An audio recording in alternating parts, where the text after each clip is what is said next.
नागपूरच्या व्हेरायटी चौकात राष्ट्रवादी काँग्रेसचे शरद पवार गट यांचे कार्यकर्ते बॅनर घेऊन रस्त्यावर उतरले आहेत। काल केंद्रीय अर्थमंत्री निर्मला सीतारामन यांनी सन 2024-25 चा अर्थसंकल्प सादर केला। या अर्थसंकल्पाविरोधात राष्ट्रवादी काँग्रेस म्हणजे शरद पवार गट आक्रमक झाला आहे।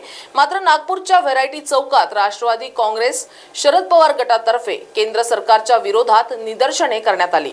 केंद्र सरकारच्या विरोधात कार्यकर्त्यांनी यावेळी जोरदार घोषणाबाजी केली आहे। तसेच अर्थसंकल्पात काही राज्यांना निधी देण्यात आला तर महाराष्ट्र सारख्या सर्वाधिक जीएसटी भरणाऱ्या राज्याला निधीच्या वाटपापासून वंचित ठेवण्यात आले आहे, अशी प्रतिक्रिया आंदोलनकर्त्यांनी दिली आहे।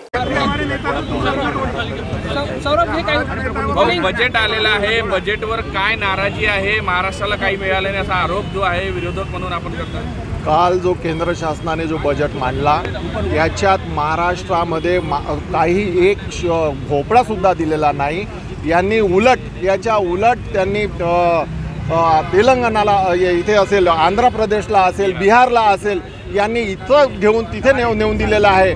आज ज्या पद्धतीनं महाराष्ट्रामध्ये काही दिलेलं नाही याचा अर्थ असा दिसते की केंद्र शासनातले जे काही पंतप्रधान असेल किंवा तिथले नेते असेल हे सगळे महाराष्ट्राचे विरोधी आहेत आणि महाराष्ट्रामध्ये यांनी कुठलाही निधी न देणे याचा अर्थच असा आहे की यांचा जो महाराष्ट्राप्रती जो द्वेष दिसतो तो निघून आलेला आहे। महाराष्ट्रात आता आगामी विधानसभा निवडणूक आहे, याचे परिणाम दिसतीलच, कारण इथल्या महिलांना, इथल्या युवक युवतींना, इथल्या बेरोजगारांना कुठलाही व्यवस्था केलेली नाही आहे त्यांच्यासाठी। त्याच्यामुळे महाराष्ट्रातली जनता, महाराष्ट्रातला युवक, महाराष्ट्रातला बेरोजगार हा येणाऱ्या विधानसभामध्ये यांची जागा दाखवून देईल।